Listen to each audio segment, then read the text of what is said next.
months, we're just going to be having actually a catch-up and also an update on the sanction issue.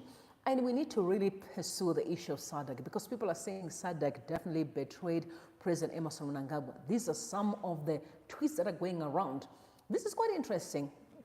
It's really, really interesting. The other thing that really caught my attention was the fact that Newsday reported that President Emmerson Mnangagwa got punished for bribery and smuggling. And I'm like, wow.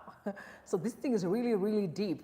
It's really, really deep. So now, before we proceed, before we start, I'm going to ask you to go in there and subscribe to a channel called Now with Rombi. That's my channel. That one is definitely going to be covering something completely different that is nothing to do with politics. And I want you guys to come through. Rimo is here to come through so we can all have a real conversation. Munashi, good to see you. Rom, good to see you. I'm so glad you guys are here. Don't forget to like the live as we move along, because we need to make sure that everyone join us so we can actually have this conversation. Good to see you, Jaden. I'm so glad. It's really for a real long time. And I'm also glad that you guys are here. Honestly, I'm thankful that you are here.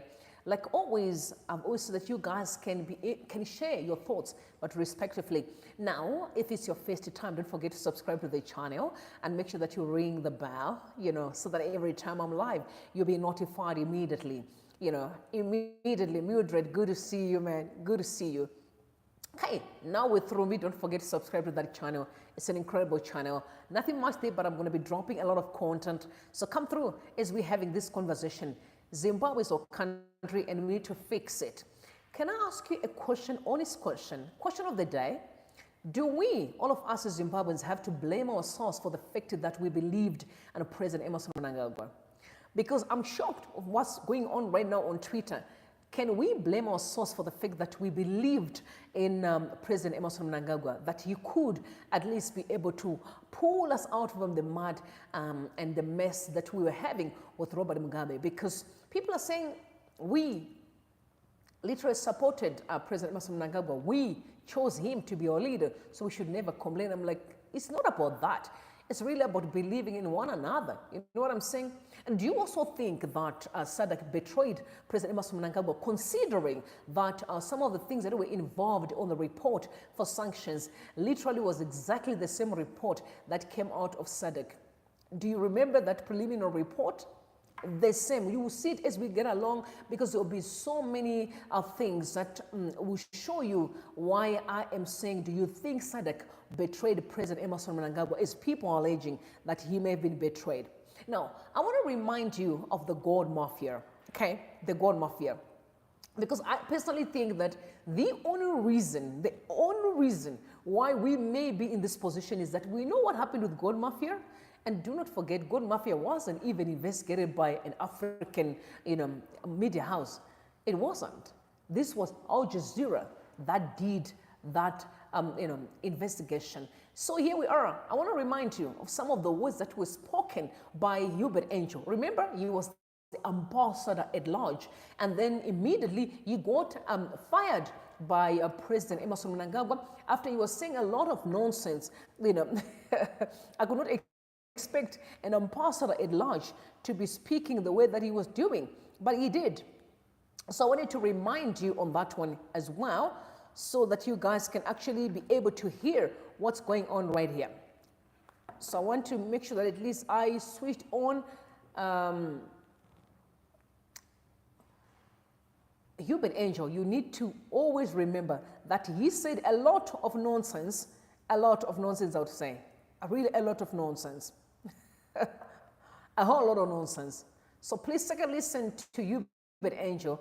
That clip, it is really important because it will give us a footing of why are people thinking that the president has been summoned or sanctioned with his bodies because of the Gold Mafia. Why are people saying that? Please take a listen.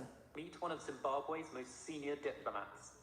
An ambassador at large, I'm an ambassador to 85 countries, but only special envoy. I'm a representative of the president. That means I can sign contracts, I can sign treaties with the government without the president getting involved. Woman with the trip net. Hubert Angel is also an evangelical preacher who says he has the gift of prophecy with powers to heal the sick. It takes the power of God, but it takes somebody to believe for something to happen like this. Angel was personally appointed by President Emmerson Mnangagwa to bring investment into Zimbabwe. He is my first ambassador at large assigned to promote Zimbabwe brand. Zimbabwe's economy has been devastated by corruption and more than 2 decades of sanctions imposed by the United States and Europe. The local currency has no international value.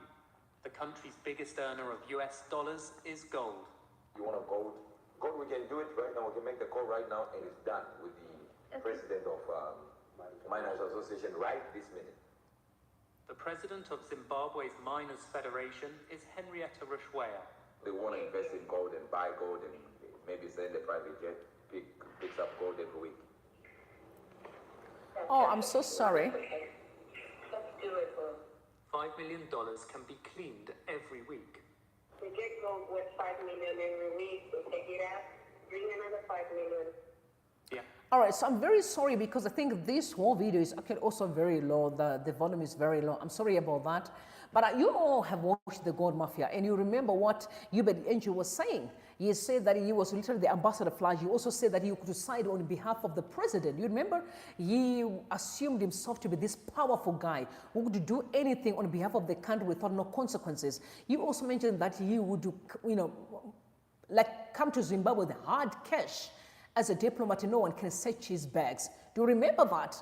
That was Hubert Angel. And that's one of the reasons why people are saying the president may be in this guacamole because of the Gold Mafia, because everyone watched it. And don't only talk about the gold, guys, we are talking about a mafia. What is really a mafia? I mean, mafia sounds like a gang. You know what I mean? A mafia is this very scary word. When I saw the headline of Gold Mafia and realized that the president is actually part and parcel of a mafia, that's a lot. That's a lot. But let's just find out what is mafia really means. So the definition of mafia, according to the dictionary, assembly an organized international body of criminals. Hear that out. An organized international body of criminals operating originally in Sicily and now especially in Italy and the US, and having a complex and ruthless behavior code. Hear that out. They have a ruthless and complex behavioral code, an organized group of criminals resembling the mafia in its way of operating.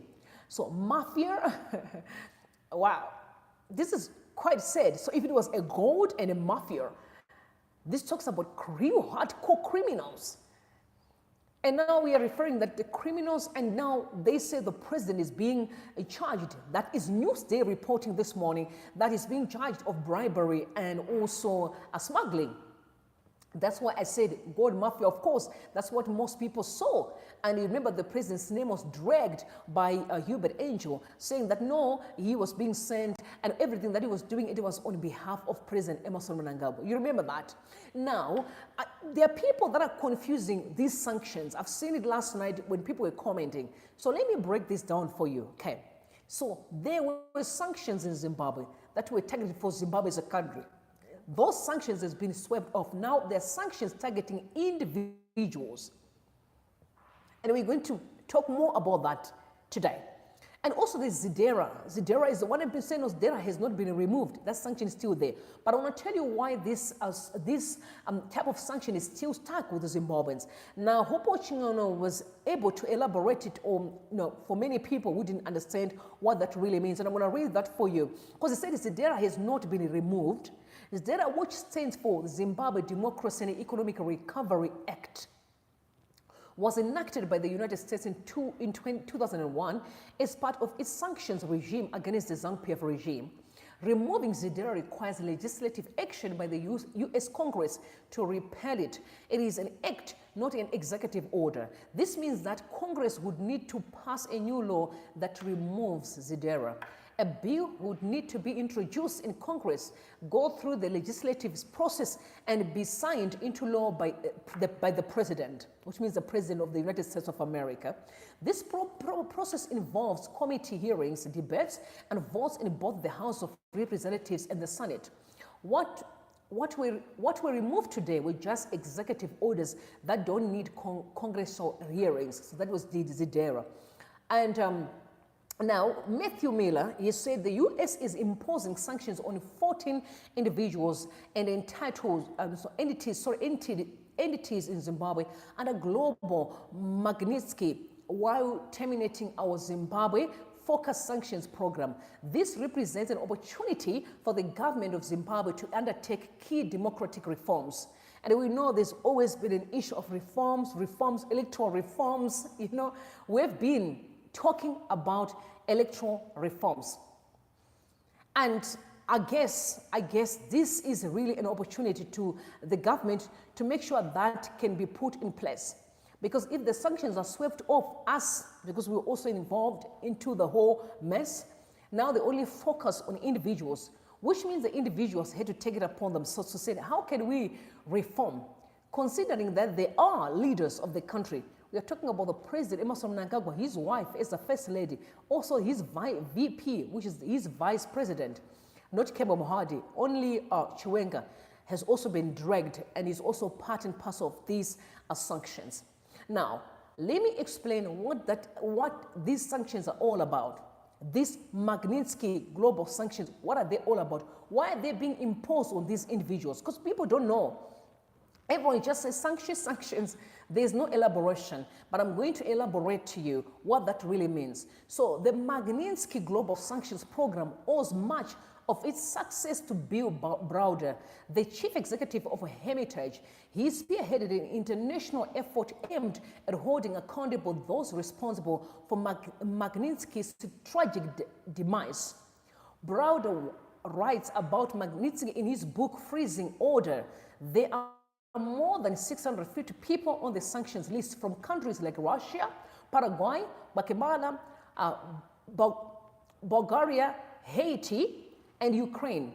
This was actually being sent out this morning by Zenzale. He sent out the article this morning. So there's a book written, Freezing Order.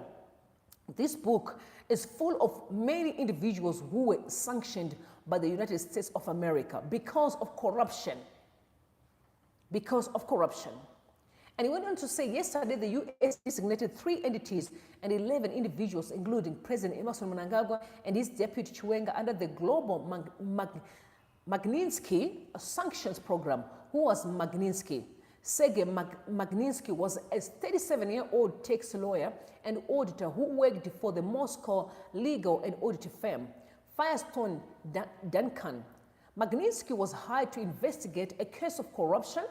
In 2007, a group of Interior Ministry officials managed to obtain a $230 million rebate from the Russian state.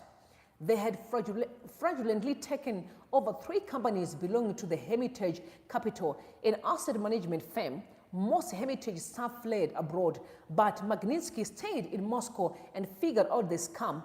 The officials he accused and Magnitsky arrested where prison guards beat him up.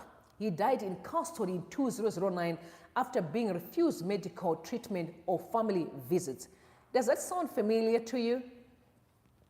Does that really sound familiar when it comes to politicians and what they can do? You know what shocks me the most is I never knew that politicians were this difficult. Like I thought it was simply a place where you can serve.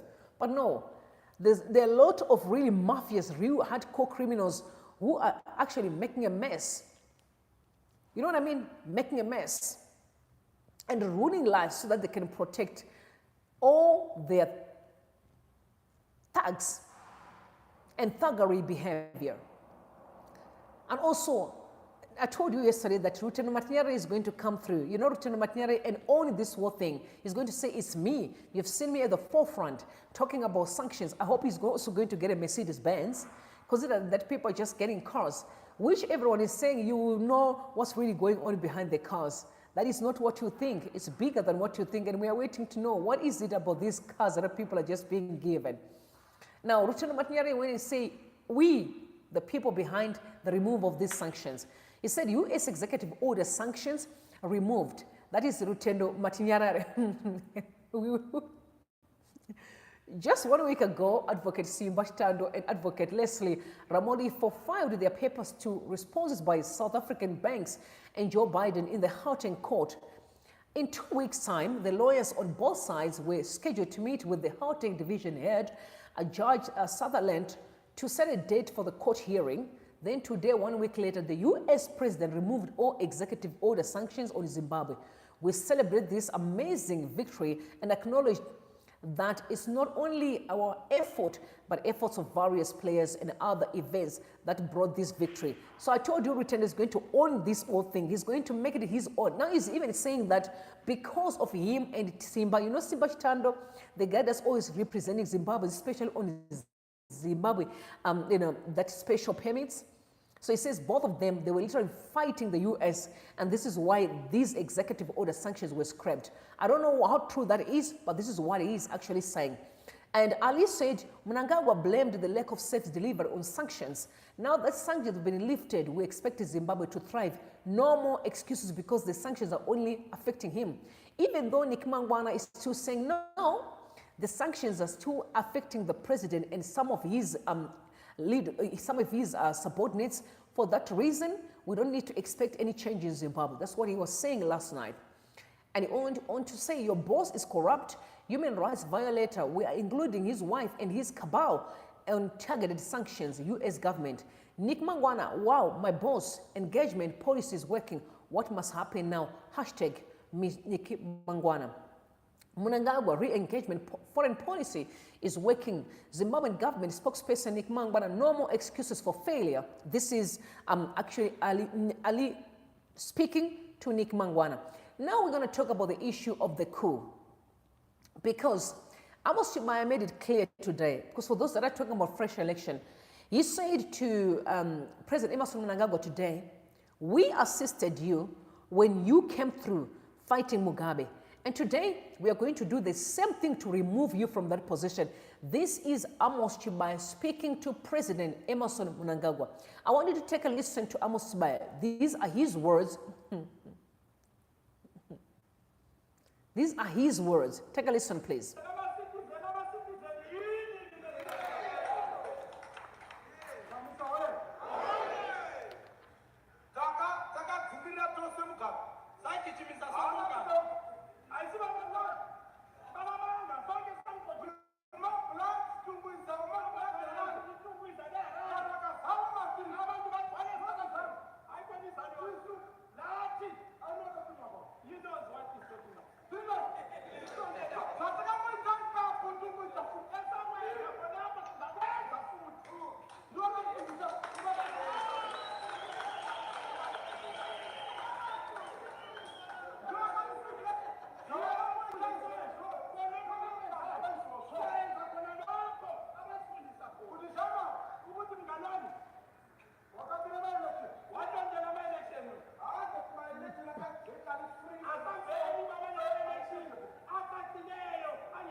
You heard Chibaya made it clear that he's going to do exactly what we did in 2017.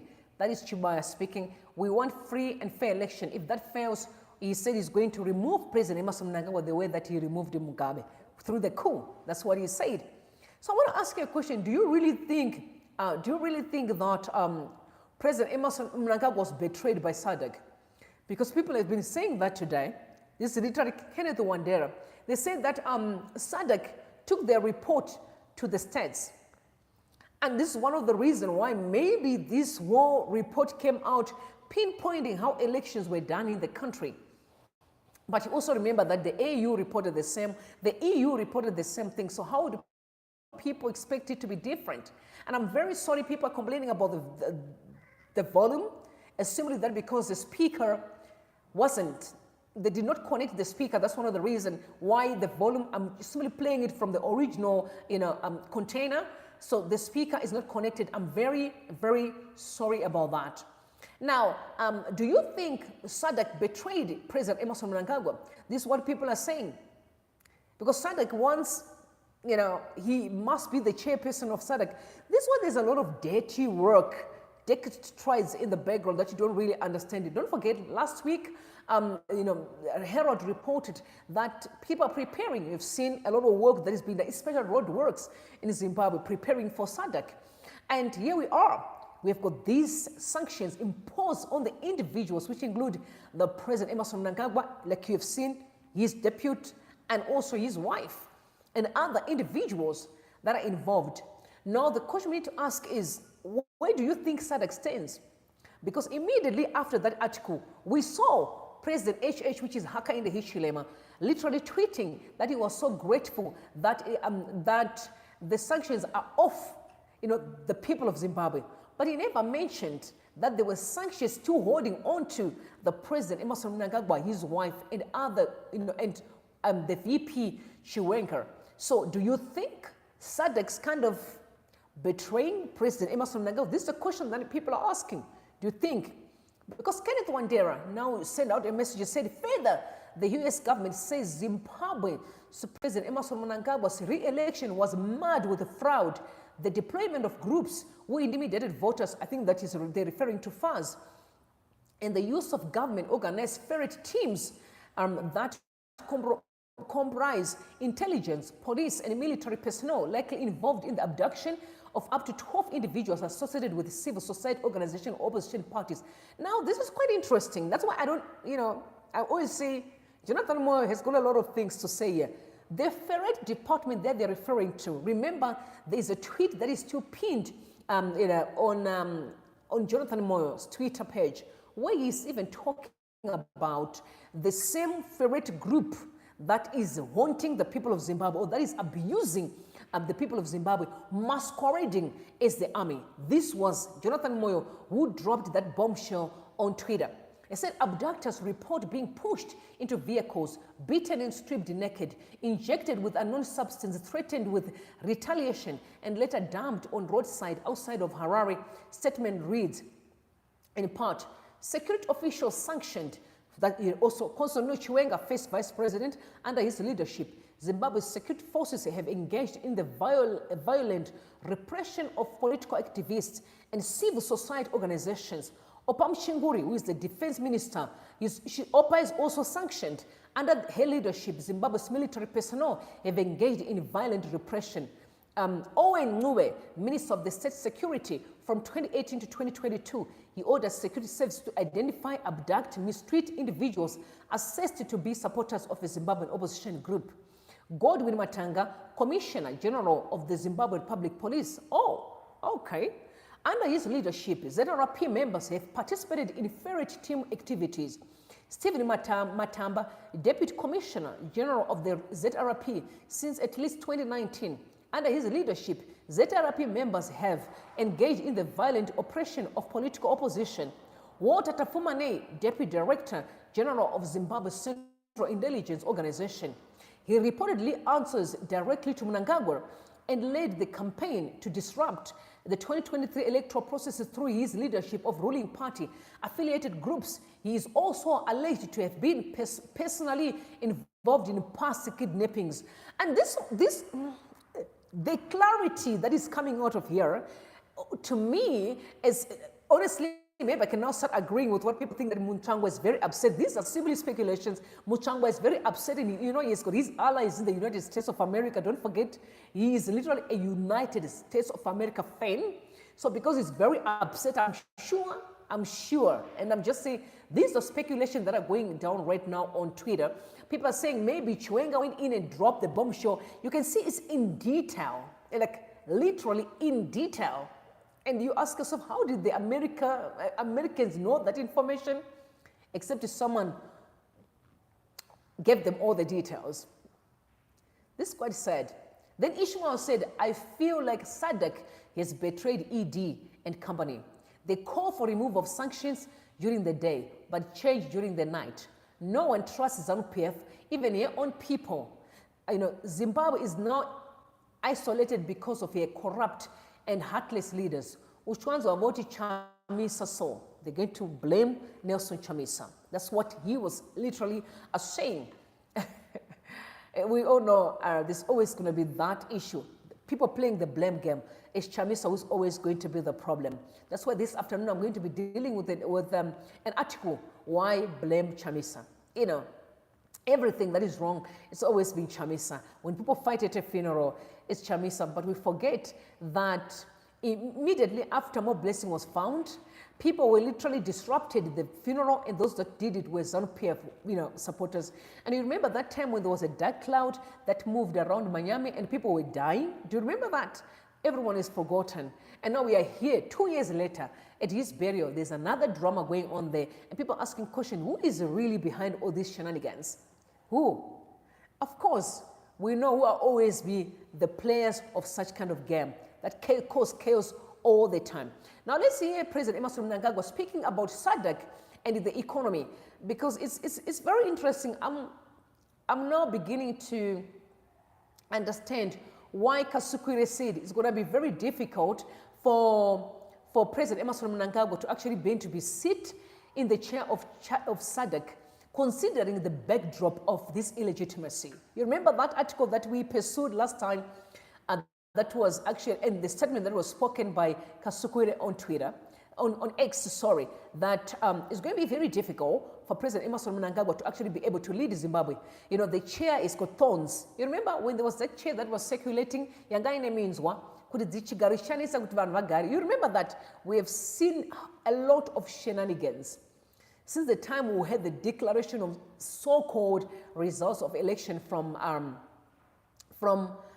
Priscilla Chigomba. There's been a lot of toxicity in the country.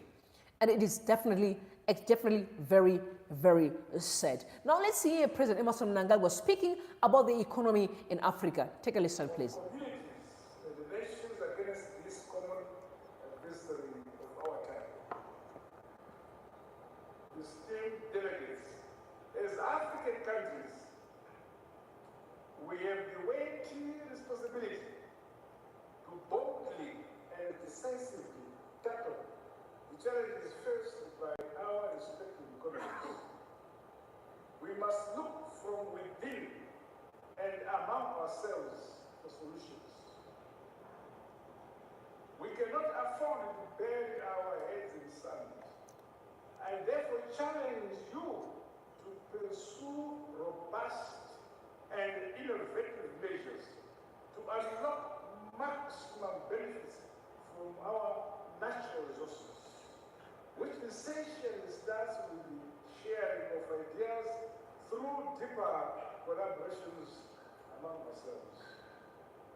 Africa must build climate resilience infrastructure to drive green industrialization that is inclusive, sustainable, eradicates poverty, and creates jobs. To this end, climate financing instruments must be leveraged to reap maximum benefits from the vast natural resources of our continent, Africa. Ministers of Finance, Planning and Economic Development from across Africa are called upon to come up with alternative resource mobilization initiatives that transform our economies in line with technological developments to meet our peers in greater. You can hear President Emmerson Mnangagwa speaking boldly about how we can even improve the economies of Africa. And he also mentioned that everything that we need to do, we must have our own solutions. So the solutions are from within. Like I've always been saying, solutions to fix Zimbabwe are from within. We just need to change our ways. We need to stop corruption. We need to start respecting human rights. It is that simple. It's such as like a switch that we need to turn. Press the switch and everything turn. But people are not willing to do so. Why? Because most of them are protecting their loot. What is the reason? Why are you refusing for us to fix the country so that the country can be good for everyone? Because you know that there are so many people who have done wrong in the country. They are running away from their criminal activities. Because if you know that your hands are clean, why do you refuse that we fix the country for everyone? Because the President Emmerson Mnangagwa is speaking right now that African solutions are within Africa. We don't have to seek them somewhere else. So why aren't we act? We have a war in DRC, killing their own people. What is the point? Why can't people sit around the table and have a solution? We have challenges in our country of Zimbabwe today. There's hunger that we have that is coming today. We have seen Zambia declaring their hunger a state of emergency. But people just talk about El Nino, El Nino. Why can't it be declared a state of emergency in the country right now? And we can have solutions right now so that our people won't be waking up without no food to eat. It's how we are dealing with our issues. At the same time, we speak or we talk a good game, but our actions do not align with what we speak. That's what the problem is. This is why I've always been saying, I don't know what most of these pastors who are around the president are preaching, because if they don't know that it's all about the truth, then I don't know what they're talking about. Because honestly, church is not about you being in the four corners on a Sunday. Church is how you treat people. It's your day-to-day work that really makes what is right for the sake of Zimbabweans and for the sake of Zimbabwe to move forward. Now that we have realized that no. Even SADC is definitely on the side of Zimbabweans. Like I said to you, when you're dealing with the situation of this country, you have to be very wise. You need wisdom. And I can tell you, Hakainde Hichilema is a wise man. They know what they're doing. They've realized that, no, the people are a bit violent. And when you're dealing with people that are violent, you saw what happened immediately after elections were declared. That immediately there was Chinamasa, there was George Charamba was fighting Hichilema. We saw ZANU-PF supporters pushing with Edgar Lungu, very disrespectful towards leadership.